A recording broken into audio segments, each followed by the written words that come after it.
Thank you, Tony. Our speaker today is Keyaan Williams, who is a well sought after keynote and feature speaker at numerous conferences. His background includes managing security programs at large regulated enterprises like the CDC. He has helped global customers build governance, risk, and security programs. He has trained more than 500 CISOs globally and served as a contributing author for the certified CISO body of knowledge. He is immediate past president of ISSA International and a founding member of the Atlanta chapter of the Private Directors Association. He is a teacher, mentor, executive coach, father, husband, minister, and a friend of SIM. Please welcome Keyaan Williams. Hey, Pradeep, thank you for a great introduction. Special thanks to Sasha for creating this opportunity. The road to being here started with an introduction from her to Pradeep. Obviously, I said something that was intelligent to Pradeep, which allowed me to be your speaker today. And what I would like to lay the foundation with for the conversation is that there is a lot of interest in what's happening with FireEye and SolarWinds, but there's still a lot of unanswered questions. People are still doing research, they're still digging into things that happened. And so for those of you who are expecting a deep technical dive about what's happening with SolarWinds and with FireEye, even if I was able to do it, unfortunately, there's not enough information to do so, but I will definitely share some ideas and some insights using information that is publicly available to make sure that everybody has the right understanding of what they do about the situation that's happening now and what to do about similar situations that are probably going to happen in the future because nobody has solved this problem related to data breaches. As Pradeep said, he talked about a bunch of interesting things that I have done.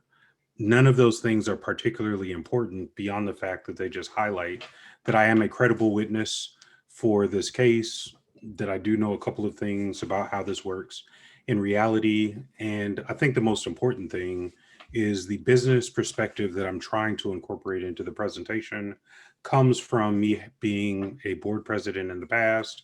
Currently, I'm the chair for the risk committee for an organization. And so I'm not just coming to you as a security guy using security speak, but I really am coming to you with a broad collection of insights and information that are going to contribute to the conversation. Part of what brought me here is my background in cybersecurity.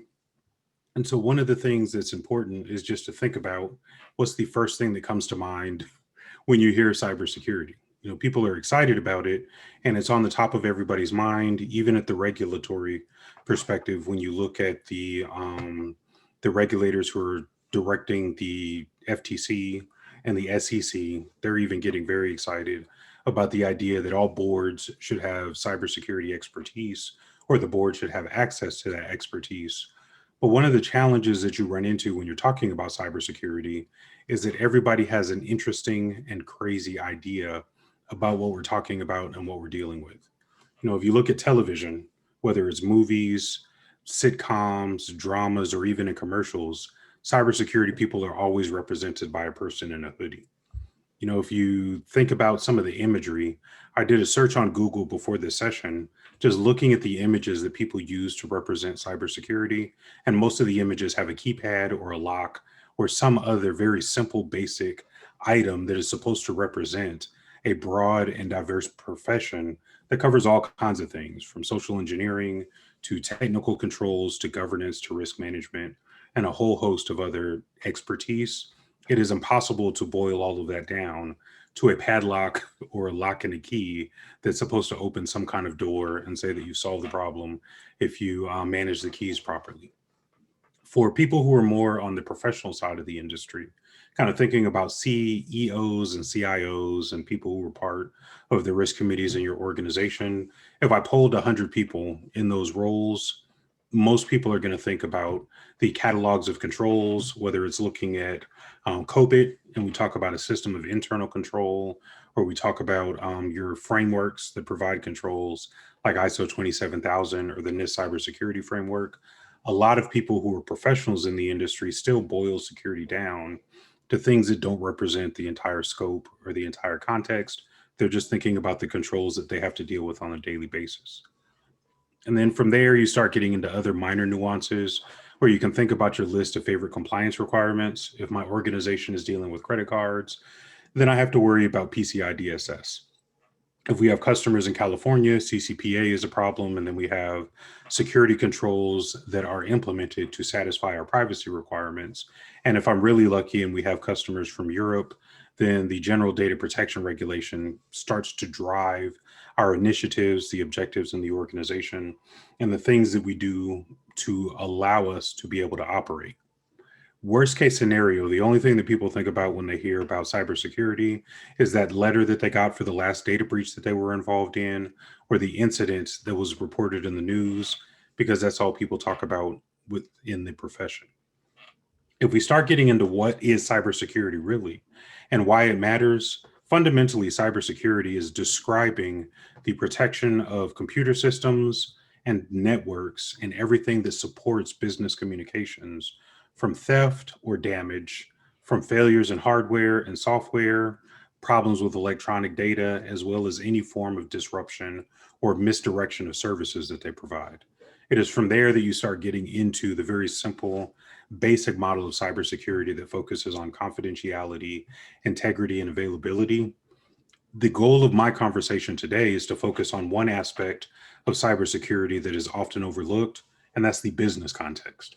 And so if you sit back in your chair and you relax and you put on your ascot and you get your nice glass of, we'll say 2 fingers of cognac with a nice fresh ice cube, when we're sitting back and we're relaxing and we're really exploring it, what we're really talking about is how does security work in the context of the business? And the business context is the foundation of everything related to the data breach that happened with Mimecast this week, or the things that happened with FireEye and with SolarWinds closing out December. And so we ended last year with horrible news. We've started 2021 with horrible news. None of this is going to change. So we have to start focusing on business context that starts to describe what is the risk that I understand that is facing my organization? What is the best way for us to respond to that risk? Do we avoid it? Do we accept it? Do we mitigate it? Or do we transfer it? Or do we find some magical combination of all of the above? And then how do I monitor the effectiveness of the risk treatment program that I've put in place? One of the fundamental issues with FireEye and supply chain, well, SolarWinds, we'll start with them, but one of the fundamental issues with SolarWinds is that supply chain attacks are hard to deal with. If you have a general conversation with people, and I had one of those earlier today, if we put our business hats on and we look at this using just basic management principles that you would get in an MBA course, Porter's competitive forces are going to drive businesses to move as quickly as possible to get their products or their services into the marketplace so that they can do what they're really in business to do, not to do cybersecurity, or even in some cases, they're not really worried about efficient and optimized technology management unless failing to do that is going to stop them from accomplishing their business goals. And so in a lot of situations, people are rushing to get something to the marketplace, and they're not looking at all of the intimate details that go into the risk profile that they have, the situation that they're facing, the worst case scenario analysis that helps them understand what is going to happen. And then you end up with situations like SolarWinds and FireEye and the breach for 22 municipalities and government offices in Texas and Target, and the list goes on and on and on, over and over again, year after year, because you can never eliminate the competitive forces that drive business decisions. And so once you have that in mind, you start to realize that this presentation is probably not where you were thinking it was going to be when Pradeep said, hey, we got this security guy that's going to come and talk to you for 45 minutes to an hour. Most of my conversation is going to be business oriented, because starting at the top, when you start to bring governance into the conversation, if we don't get the board of directors or the senior executives or the people who control the budget and the purse strings to take this seriously and for it to be as high a priority to them as it is to me as a security executive, or it is to most of the people in the audience as technology executives and managers, nothing that I do matters, because I don't have the resources, the budget, or anything else that I need to optimize the controls that we're going to put in place to reduce risk to an acceptable level and produce outcomes that are valuable for the organization that we're dealing with. And so since this isn't what you expected, now I can drop my one cliche for the conversation and tell you to expect the unexpected. And so the things that we're not going to cover is, again, I'm not going to provide technical analysis of the anatomy of the attack. There are 2,000 other people who are going to try to do that for you. What they're probably going to do is invite you to a vendor pitch, walk you through the anatomy of the attack, and then sell you some solution that's going to solve the problem. But unless it is a specific type of vendor that solves a need that you already have, most of those vendor pitches aren't going to do what they're telling you or promising you that they're going to do. Because this is in the evening and we're having a good time, it was a great way to throw in pontification. So I am not going to pontificate about the problem with SolarWinds and FireEye as companies. What we're really doing is we're using the situation that they're dealing with as an example or a case study that's going to apply to every organization, because there's not much that's unique about them. They just happen to be the people that are in the news. It's similar to Target. If you go back, Target was the butt of everybody's joke for years. One, because their logo is a target, so they were the target of the conversation. But two, nobody else had anything to talk about. And you're always going to use benchmarking or the failure of some other organization to drive the conversation about what you do or what you don't do. The other thing that I'm trying to do so that you guys can't turn this into a drinking game is I'm going to take every opportunity available to not use cliches about people being the weakest link, or that it's not if a incident is going to happen, but when. We're not going to talk about the stuff related to the inevitability of a breach. The focus of the conversation is really to think in the context of the business, what can I do today that is going to make a difference and reduce the risk that my organization is exposed to? And so it also removes from the conversation any conjecture or any forecast that I have about the state of cybersecurity or the market or the industry or any of those other things. Because what you will probably notice, if you go back and look at the forecast that people provide in January, year after year after year, most of the industry experts who have said that they see what's coming have been completely wrong about what happens the rest of the year. Like, surely nobody who said that 2020 is going to be awesome recognized that we were going to have a pandemic that screwed up the entire world. And so I'm not going to be that guy that floats an idea that is impossible for me to prove. And then you got to come to Atlanta and chase me down and find me so you can wag your finger at me that I was blowing smoke. We'll just skip the wasting of time. I've laid out all the dumb stuff at the beginning of the presentation. And now we can get into the meat that is exciting, that is interesting, and is going to produce some kind of value for you. And so again, so that you have seen it in writing and I'm honoring my commitment, the purpose of my presentation to you today is to provide a business conversation that tries to propose reasonable actions that everybody who is attending this live or everybody who listens to the recording later can take, given the realities that are faced by most organizations. The realities facing most organizations really is the key to this conversation, because there are a lot of things that are happening for a lot of companies that nobody can get around. For a lot of companies, the board does not recognize or understand all of the risks that everybody's facing. If you are lucky enough to follow directions and have a risk committee, the risk committee is not focusing only on cybersecurity risk.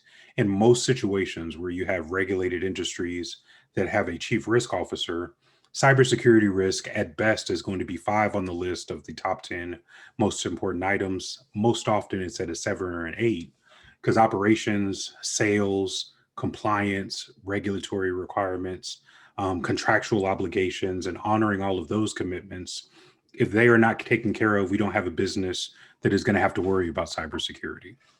And so when you look at the broader business and you start jumping into enterprise risk management concerns, for most organizations, security is important. It is not the reason that the executives get out of bed and come to work. And recognizing and realizing that helps you frame the conversation in the right context. You know, another reality that everybody has to face is that there are constraints facing every organization. Even if you take a company that has as much money as Facebook, if the right situation happens, I could lose $333 billion in one day because the stock price tumbled because we did something that the community didn't like.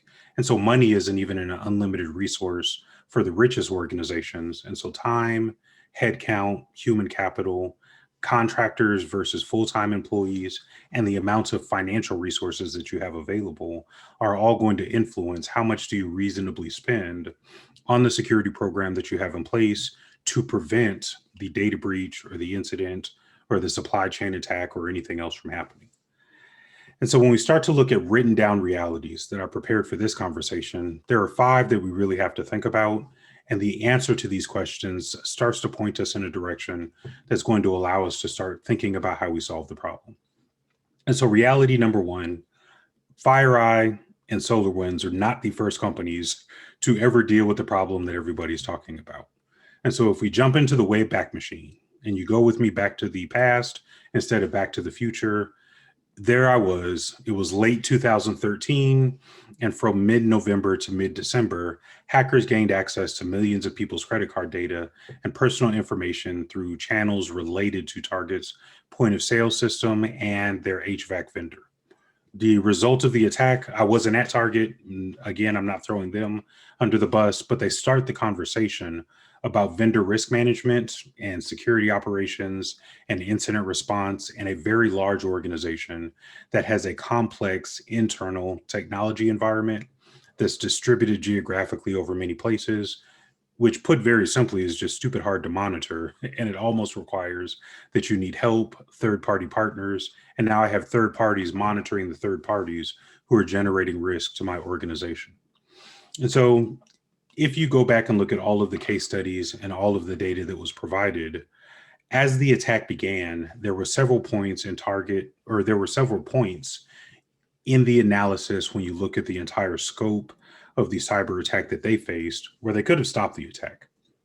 Target gave network access to a third-party vendor that was in Pennsylvania that didn't really accept or implement all the security practices that they promised. And so even before the breach was a breach, they could have done more diligence and applied more effort to verifying that the vendor that they were working with had controls that were effective, in place, and satisfied their requirements to protect their organization. Now, again, when we talk about competitive forces and risk-based decisions, maybe this vendor that did HVAC service that was based in Pennsylvania is the only vendor in the entire world that does what they do. There are still other layers of defense that could have been implemented to reduce the risk that Target is facing. And so then in that context, another example that often comes up is industrial control systems, where most of your infrastructure for IoT or for operations technology or for industrial Internet of Things, they have horrible network segmentation. There are horrible practices. Nobody in IT really truly understands how everything in the OT environment works. So we just let the vendor have unsecure remote access to our environment so they can do patches. That is the same situation that Target had, which is a catastrophe waiting to happen. Then related to the Target breach, there is also evidence that was documented that Target failed to respond to multiple automated warnings from their intrusion software. And so now they have controls in place. They have systems that contribute to their success, but it is such a volume of data that people don't know how to respond or what to do with all of that information. Or if everything is an emergency and I have 5,000 emergencies, what is the first emergency that I start dealing with? Then as you continue down the life cycle of Target situation, attackers who infiltrated the network really overcame weak passwords, and they successfully moved from less sensitive areas of Target's environment to more sensitive areas, and they increasingly did privilege escalation, gained more and more access until ultimately they had direct access to parts of the organization that manage customer data. And so our lesson learned from this is something that applies to every type of organization. And that's the idea that network segmentation, access control, regular access reviews, and all of these standard things that you would describe as basic hygiene are very important to build a successful program that is going to reduce your susceptibility to a successful and catastrophic cyber attack. The final note, just talking about Target, is that they appeared to respond to multiple warnings from their software, and they failed to respond to multiple warnings from their vendor.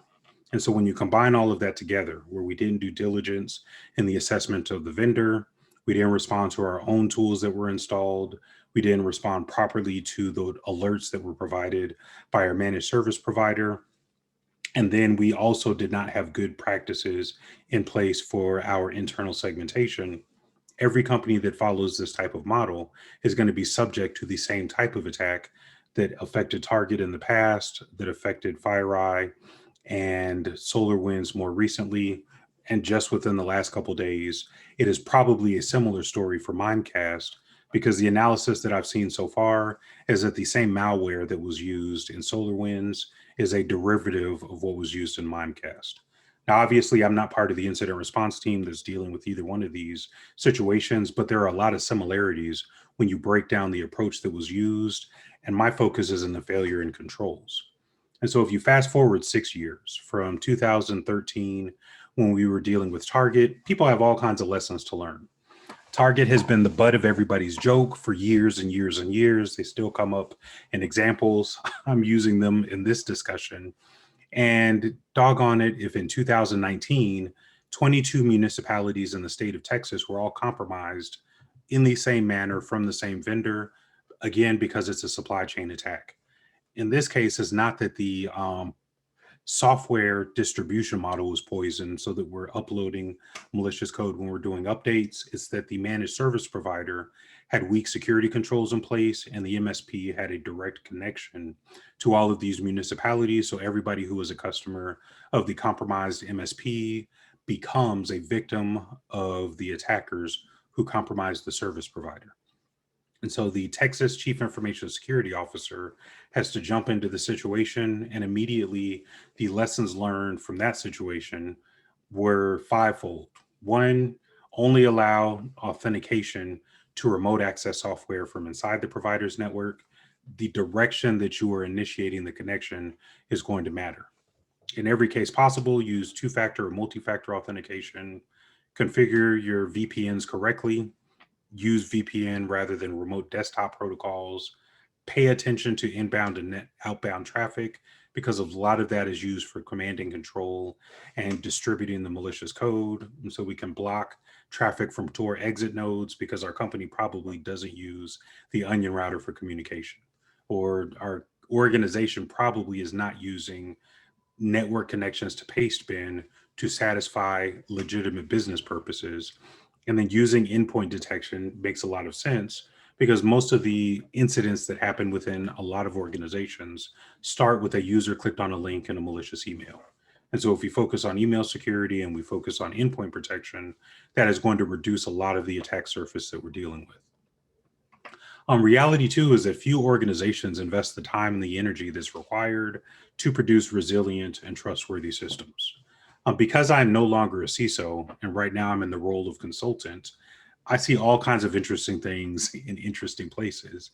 And most companies just don't spend the time that is required to develop good, secure, resilient code that does exactly what you expect it to do without any side channel attacks or something else that's built in that people are aware of. And so Ron Ross and I are friends. He hangs out at my parties all the time. Periodically, he invites me to contribute to some of his articles. But I interviewed him last year, and he has allowed me to continue to use some of his ideas about this specific reality that's listed on this slide. And so in summary, the number one threat to critical systems, whether it's critical infrastructure for the nation or critical systems within an organization, is that your attack surface is constantly expanding. You have complex hardware, you have complex software, you have firmware components that you don't understand, that don't have good tools for updating the firmware like you have for software and system patches. And then you have ubiquitous network connections where you could have thousands of connections from inside your network to outside the network. And now with the adoption of 5G, they don't even have to use your networking infrastructure for that communication. It could just have a 5G antenna on an Internet of Things device that is going to be able to communicate about what's going on in your environment without your knowledge or control. And so given this situation, according to Ron, the only proven method to manage and reduce system complexity is by sound, lifecycle-based system security engineering techniques and design principles. And in a nutshell, it really just means we're going to sit down in advance, think about what we want to do, describe the features of the business process using something like the open group architecture framework. So we can describe the process, the network layer, the communications layer, the systems layer, and then build security into all of those layers so that we understand the inputs, the outputs, the weaknesses, and the vulnerabilities. And that is all going to produce a much more sound operating system or operating environment than what people are really getting with this no code phenomenon, where now I don't even have to be a developer and understand what I'm doing. I'm using something like WYSIWYG, where what I see is what I get. And now I have to trust the backend system that tied all the code together that's producing the application or the functionality that I created. And so avoiding all of this then takes us back to old school principles.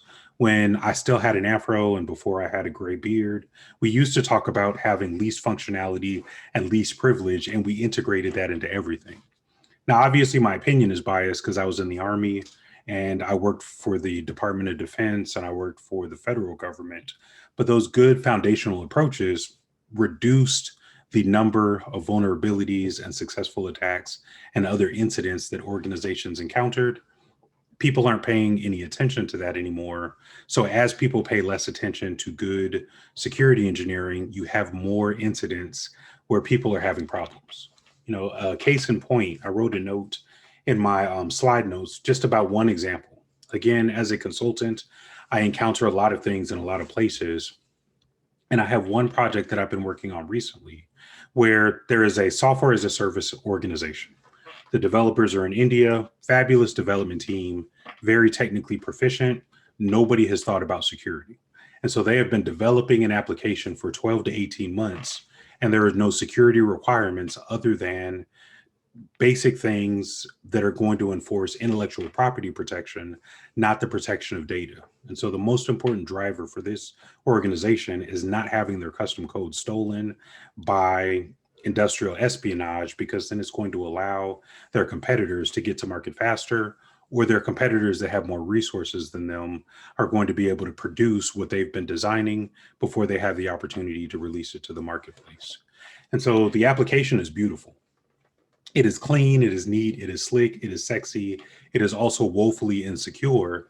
And that is the case that you have with a lot of situations where people do not encrypt their data in the cloud, they don't secure their S3 buckets. You have incident after incident after incident that's preventable. And in this situation, the first thing that I did, like a good security person, is try to conduct a risk assessment. Hey, tell me about all your security controls. What were the design principles? I'd love to see a technical architecture diagram. And the diagram that I get, no disrespect to the team, really is something that my 8-year-old could have put together, because it's high-level squares that talk about the environment, but there are no details about the true function of the system components, which then produces something like that insanity that we had with Heartbleed. People are tying all kinds of components together. Nobody understands how everything works. And then you have one component that is obscure, that has been around forever, and it is the root of all of your problems, your compromises, and your incidents, which leads into the third reality that everybody's facing, which requires at least some intention and some purpose about our approach. In 2021, it is impossible to have a complete understanding about the inner workings of the technology that you depend upon. And it's not even when we're talking about shadow IT, where business people can do credit card purchases and then spin up something in Amazon to satisfy a requirement because they don't feel like following the rules that IT and security have in place. It's really just, if we have a legitimate authorized system, there are so many nuances and so many components and subsystems and code that's borrowed from here and there and everywhere that it is completely impossible to understand how everything works, which makes it very difficult to map out the entire security design and identify all of your weaknesses. And so about this time last year, Spaff from Purdue is a very well-known person. He and I have slowly become friends over time, but last year I asked him to sit down for an interview. I said, Spaff, you are grayer than I am, and you're much smarter than I am. This is why you're a university professor, and I'm just a consultant. If I could ask you one interesting question, I would love to hear that if you went back 30 years and talked to your younger self, what are some of the things that you would have warned your younger self about that solve the problems that we're dealing with today? And the one thing that he highlighted that stands out related to this conversation is that nobody understands anything anymore. Back in Spaff's day, you go to the 60s, 70s, 80s, when people were building mainframe systems, you could have a mainframe engineer that understood 100% of how the system worked. And if there was a problem, they could reverse engineer it. The problem that he highlights now in our conversation and with his students is that you have so much variety and disconnect and flavors of this and that and everything else, that you need an army of specialists to understand the systems that you're working with, which again takes us back to Heartbleed. People are adopting open source code. There's no secure code analysis. They're not scanning the code. They're just taking code snippets from all over the place without understanding what it does, or hidden functions or hidden routines. And now I've collected all of this stuff where I have trillions of lines of code that came from multiple sources that I can't track.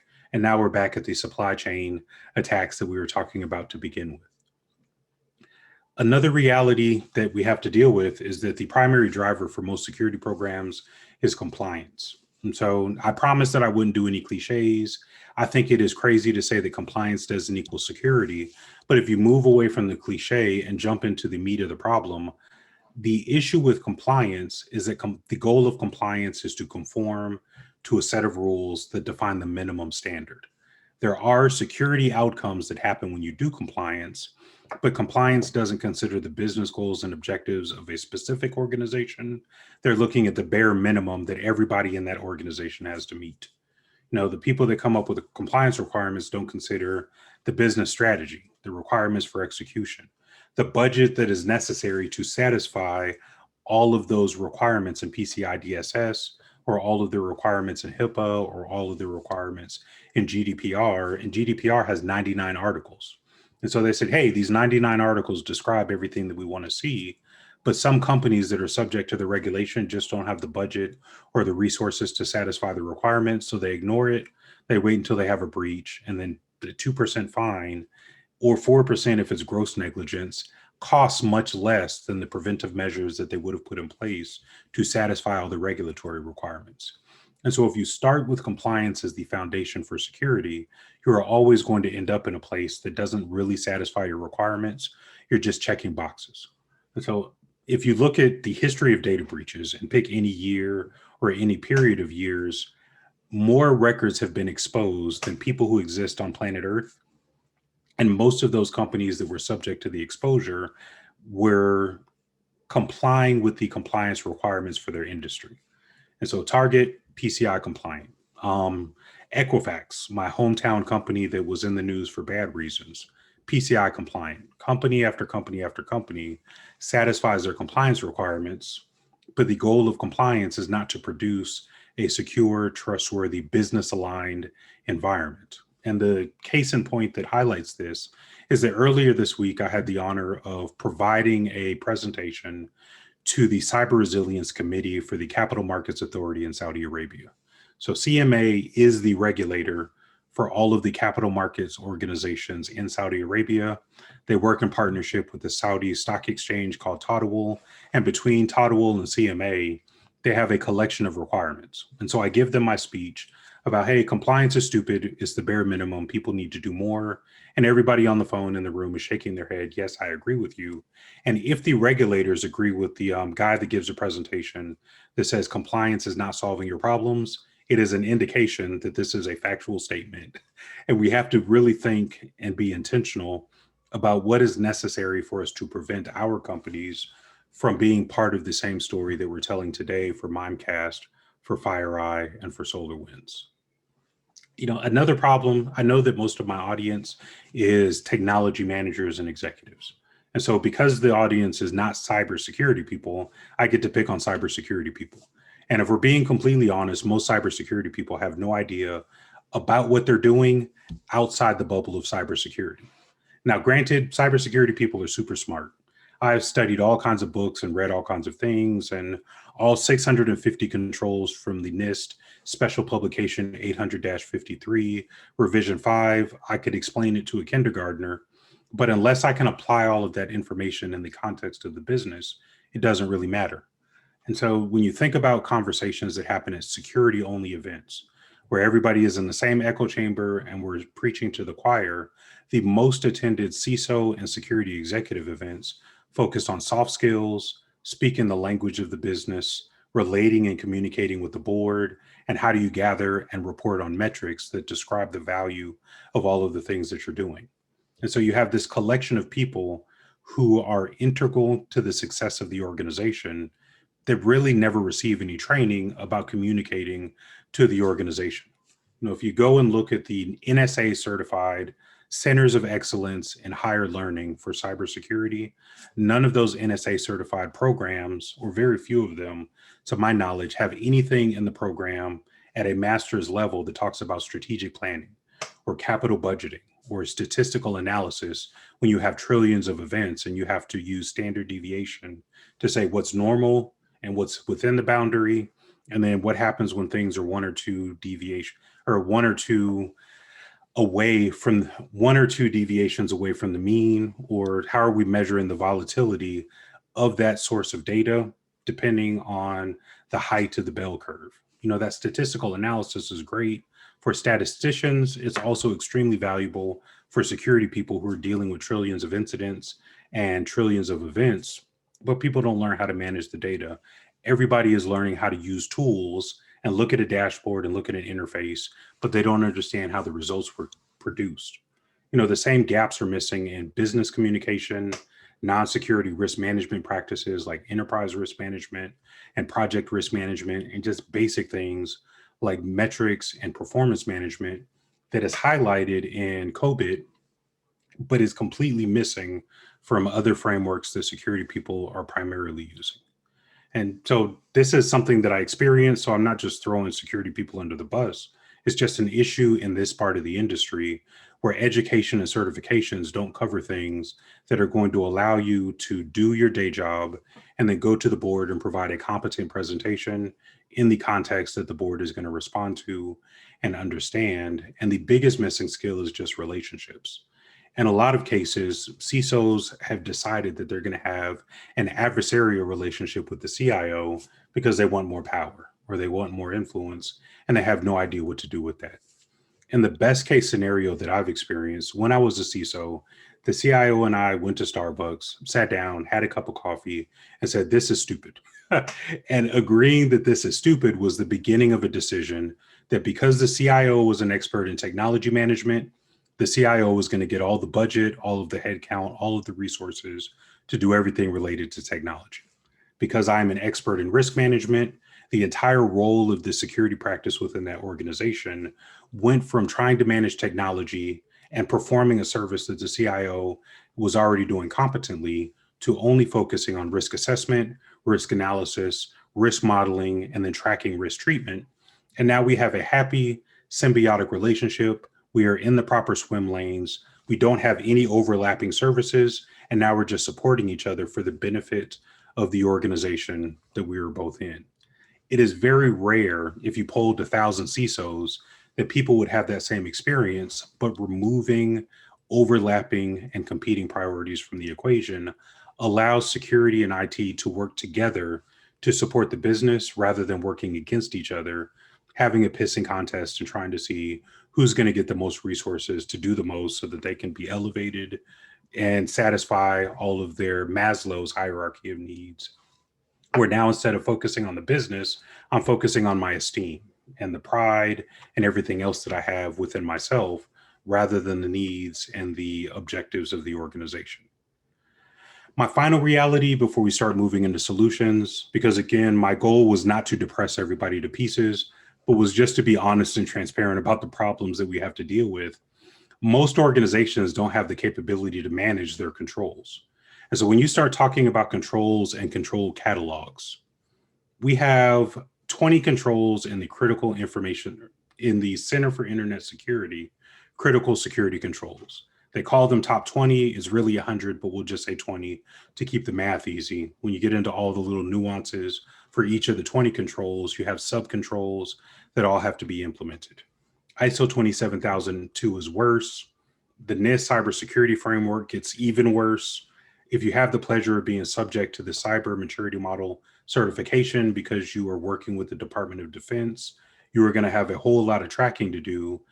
Just the basic level 1 maturity level is 116 controls that you have to not only have in place, but prove that they are effective to satisfy the requirements. And if you get the worst of the worst, FedRAMP High is 421 controls. And if you're a federal critical infrastructure system, which I used to manage at the CDC, When you add up the controls and their subparts, you have a catalog of 650 controls per system. Most organizations have more than one system. And so if I'm an organization that has organized information systems based on business processes, I at least have one system for enterprise resource management. I have one for finance and accounting. I have one for procurement. Now we're starting to multiply all of those controls times all of these systems that we have. And now I end up with an inventory of thousands or hundreds of thousands of items that I have to track. And then most of our regulatory requirements said that I have to review my controls at least annually, or if there's a significant change. That's a full-time job. I have to dedicate full-time resources to monitoring hundreds of thousands of individual control parts to make sure that we're satisfying regulatory requirements, and we haven't even gotten to doing real good security. And that's assuming that the controls that we have implemented are effective, are in place, and are fully mature to satisfy 100% of the requirements. Malcolm Harkins is a good friend of mine, and he has a great article about a 9-box of controls that looks at a multi-dimensional perspective about all the controls that you have in place. If you skip his 9-box of controls model and just boil it down to a P6 model, some of the questions that you can ask are, does every control have a control owner? Does every control map to a policy that drives the reason that the control exists? Have we documented standard operating procedures? Can the control be mapped to our defense in depth strategy so we know whether it is a detective control, a protective control, a preventive control, or a remedial control? Is the control automated or is it manual? That's going to influence the effectiveness of the control. And then for our entire library of controls, does each control have a metric that measures the effectiveness of the application of the control to the environment to produce the outcome that we're looking for? And so I really could have an army of 20 people, because now I have 6 categories that describe the features of 20 controls. And now I have 120 different things to look at. If I am simply looking at the CIS model, most people have much more than that. You know, if I do COBIT has 1,202 actions that relate to all the practices that support all of the objectives in the model. And so it doesn't matter what we're doing, whether it's security or whether it's IT. The reality that most people are facing is that there is a lot of work to be done just to make sure the things that we're required to do are actually happening the way that we intend for them to happen. And so now that everybody is depressed, and now I joked about cognac and an ascot, you're probably going to need some kind of beverage so that you can relax. The story transitions into some of the solutions, and I really only propose 2 solutions that everybody can implement. It doesn't matter whether you are FireEye, it doesn't matter whether you're Target, it doesn't matter whether you are the mom and pop pig shop that has the best barbecue in town, but you care about security because you take credit cards and you have a CRM that has the name, address, and phone number of all of your customers. Regardless of the size of the organization and the scope of the organization, good governance and good strategic management are going to solve significant parts of most of the problems that we talked about. Now, when we talk about governance, if I leave you with one tool from this conversation, because I admit a lot of things were theoretical and kind of pie in the sky, a specific item that you can look at that is going to add value is going to be NIST Special Publication 800-39. Within NIST 800-39, they describe a tiered organizational hierarchy for management and governance that divides the organization into 3 levels. The cool thing is that once you start using other frameworks, that tiered organizational hierarchy that has the organization level, the mission and business process level, which is really all of your defined departments within the organization, and then the system level where each department has a collection of information technology that supports business processes in the department, you have the ability to map this hierarchy to the COBIT framework. You can map it to COSO, whether you're using the COSO cube or the integrating strategy and performance. You can map it to the organization of economic and cooperative development principles for corporate governance, whether it's a country or whether it's a company. All of the items that you would do for governance really map to the idea that at level 1, the board of directors or senior management is going to make all of the decisions. What is our statement of risk appetite? What are the boundaries and the thresholds that we're willing to accept?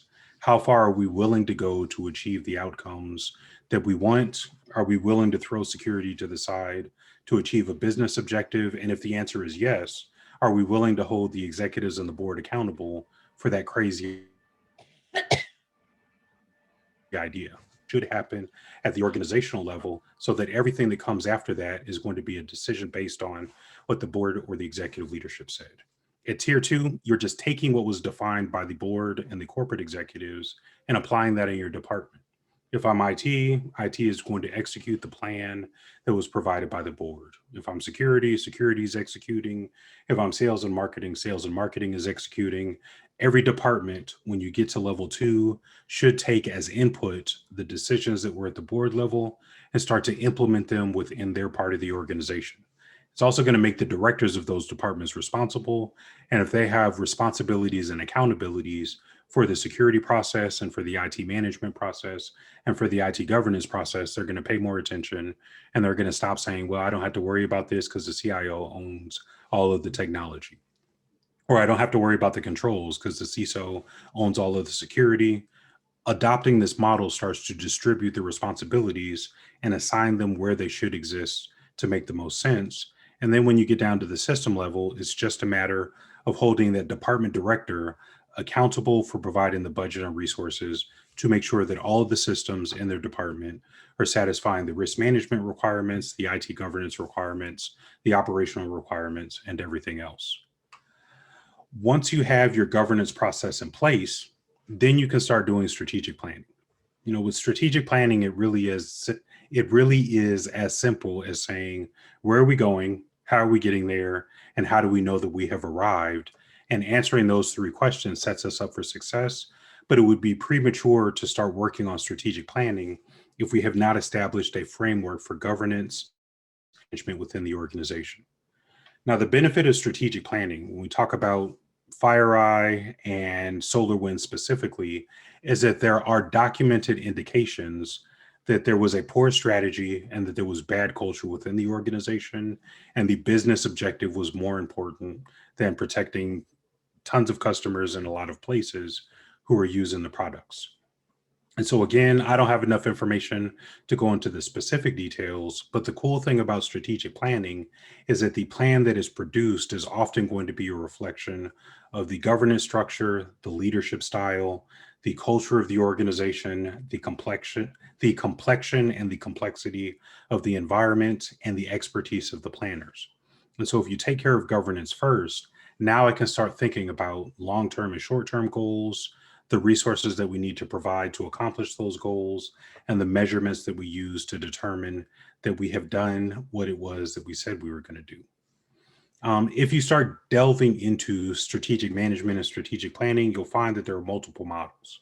You have issue-based models, scenario-based models, alignment-based models, but for everybody in the audience, for IT people and for security people, goal-based planning is going to be the best approach to use because it aligns very well with the plan, do, check, act model that we see in other frameworks that we're already using.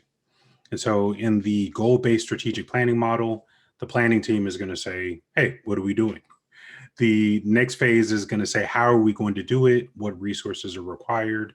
And then you incrementally develop a plan, develop the execution strategy, execute the strategy, measure the effectiveness, and then you go back and do an assessment and you repeat the process. For those of you who are familiar with PDCA, it's basically the same thing. We're just applying it to a different context.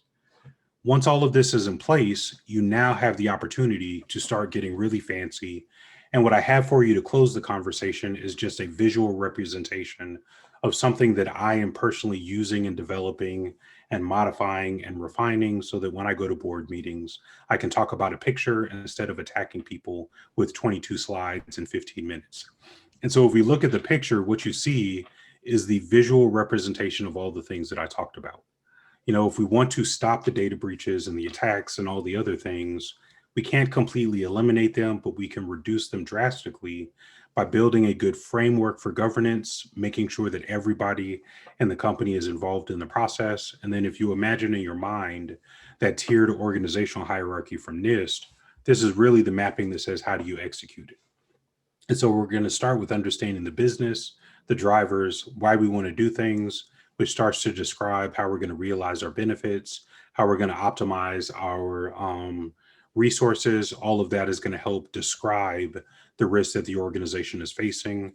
And then from that, we can start looking at how are we going to manage governance of enterprise IT. A lot of this maps to COBIT. Management of enterprise IT goes back to our Plan, Do, Check, Act, where we're going to plan, build, execute, and monitor technology resources. And then security is going to map into the infrastructure that we've built so that we can at least follow the cybersecurity framework where we will identify, protect, detect, respond, and recover to security incidents. And then the underlying principle, rather than the starting point, will be our regulatory compliance and monitoring to make sure that as we implement all of these things, we are also satisfying the requirements of regulators, because there's no way to get away from regulators. I promised Pradeep that I wouldn't talk for more than an hour, so we are now at the end of this road. Shameless plug, if you want to hear more in a little bit of a relaxed pace, I teach a 32-hour class that we deliver as a cohort. I would love for you guys to connect with me if you have any questions. This was not a sales pitch. It is just an honorable mention. I teach this stuff, so that's how I get to rattle it off and talk really fast for 40 minutes about a broad topic. And then if you choose to connect with me, Sasha and Pradeep know where to find me, but if you'd like to reach out, I'm not selling anything. I connect with everybody. If on your LinkedIn message you just say PDXM, I will automatically accept it, because I love you guys as much as I love the Los Angeles SIM chapter and the Dallas Fort Worth SIM chapter. And with that, I'll turn it back over to Pradeep, who I suspect will facilitate some Q&A for this session. Thank you, Keyaan, and that was a excellent presentation on things that we as IT leaders need to know about.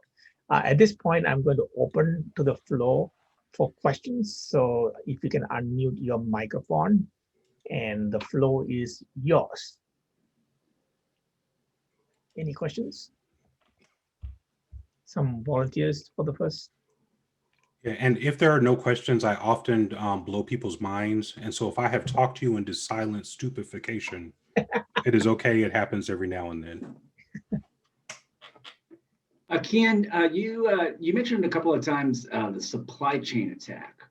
And in the past, it seems like the supply chain attack has been more about, your suppliers, like the HVAC company that was supplying Target, for example. This seems like a whole new level of supply chain attack with SolarWinds and Mimecast. And I wonder, is that really new? Is it really that new to have that kind of, the software company itself, attacking you as opposed to just your vendors?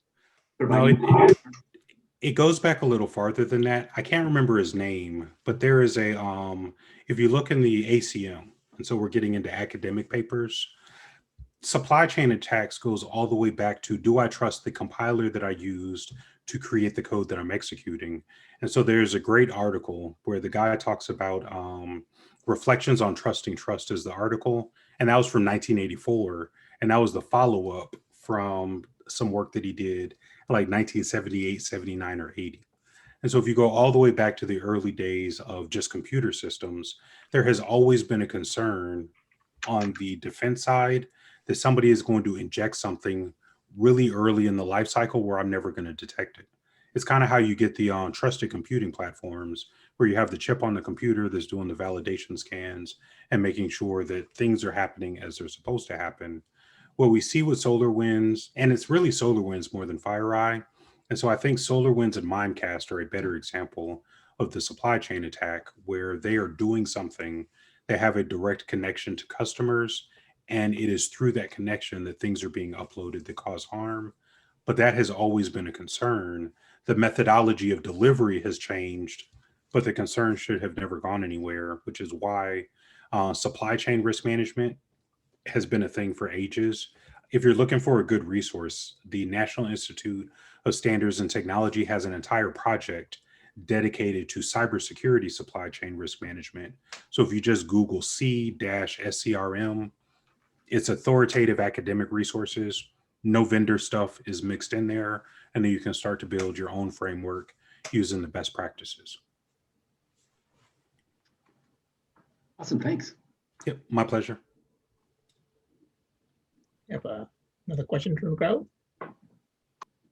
It's kind of a quiet crowd today. This is Rama here. My full name is Rama Balasubramanian. I don't know if you can hear me. I'm not right now on video, and I apologize for that. Thank you for your time to begin with. This was an extremely informative session. One of the questions I had is, we call it a supply chain attack, but it also seems like it was APT. They got in, they took their time, they lurked around, figured things out, escalated privileges, and then moved on to the next thing. And everyone is practically susceptible to an attack like this. And your recommendation on, hey, use a proper governance framework, things like that are pretty solid. They're the core things that somebody needs to do. What else would you recommend, or is there something else that you would recommend just to make sure we're not in that situation? Yeah, so I two of the items I highlighted in the presentation because they were directly in scope, but least functionality and least privilege are fabulous controls that are not difficult to implement that people often overlook. And it applies not only at the endpoint where we remove administrative privileges from all users who aren't administrators, but people don't do that at the server operating system level. If you think about CI/CD and the software development lifecycle, a lot of organizations don't have an escalation procedure where development and staging and test and production are separated from each other, and different people have different permissions in different environments. A lot of organizations is just a straight chain where developers can directly access the production environment, which is extremely risky because developers often have the least restraints on these systems that you're using to build code and are most likely to have some kind of vulnerability that's hidden. And so the optimal approach is to say the developers using their development machines only have access to the development environment, and then you have a promotion procedure which allows you to do the least privilege and least functionality as you move the code from development to production.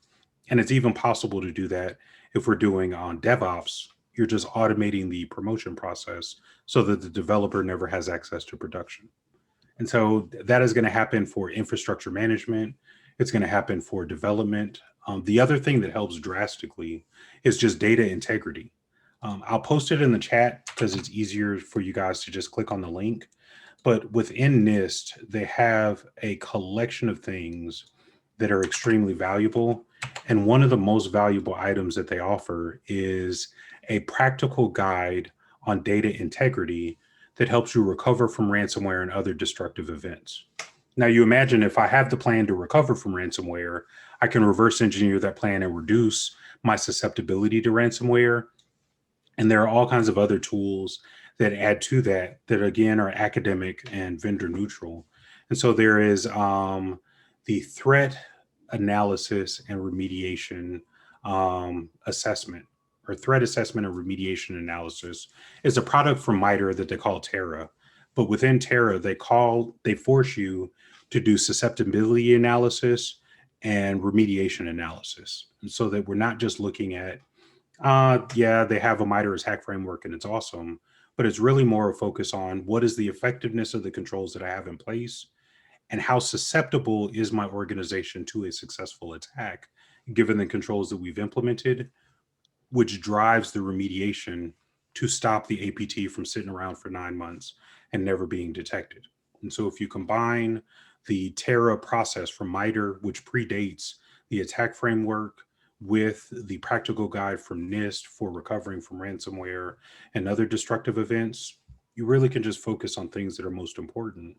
I think it was the Australian Signals Directorate said that 85% of targeted attacks are prevented if you do application whitelisting, if you remove administrative privileges, and if you patch your systems in a timely manner. So enterprise patch management can be stupid hard. If you have a mixed vendor environment, it's a little more straightforward. If everything is the same, the hardest part of that equation is that whitelisting has a ridiculous amount of overhead. And so for the value that you get from whitelisting, blacklisting is a little easier.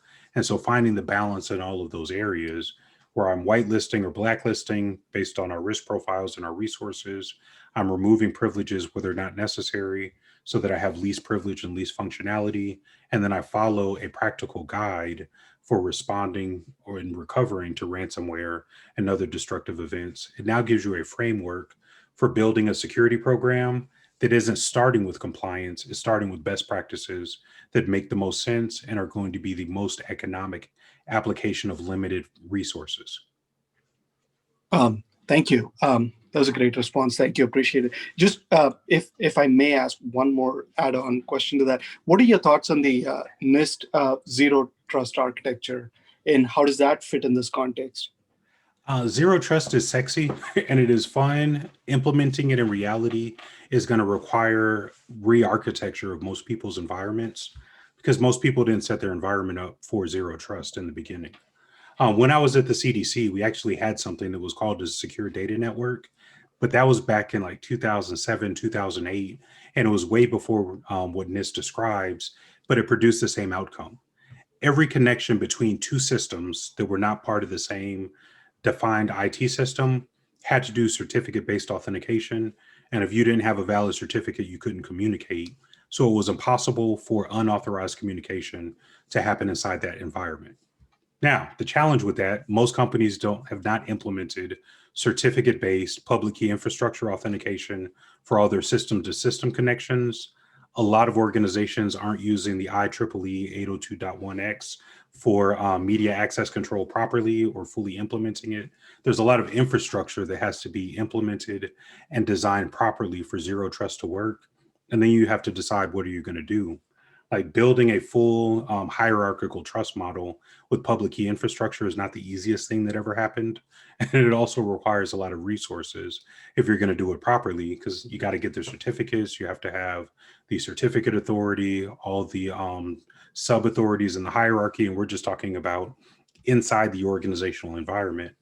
There is a lot of management that happens with that if it's going to be successful.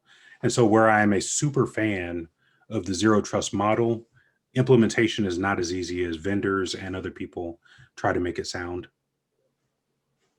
Thank you. Appreciate that. Thanks again for the talk. It was very useful for me. Thanks. My pleasure. Any takers?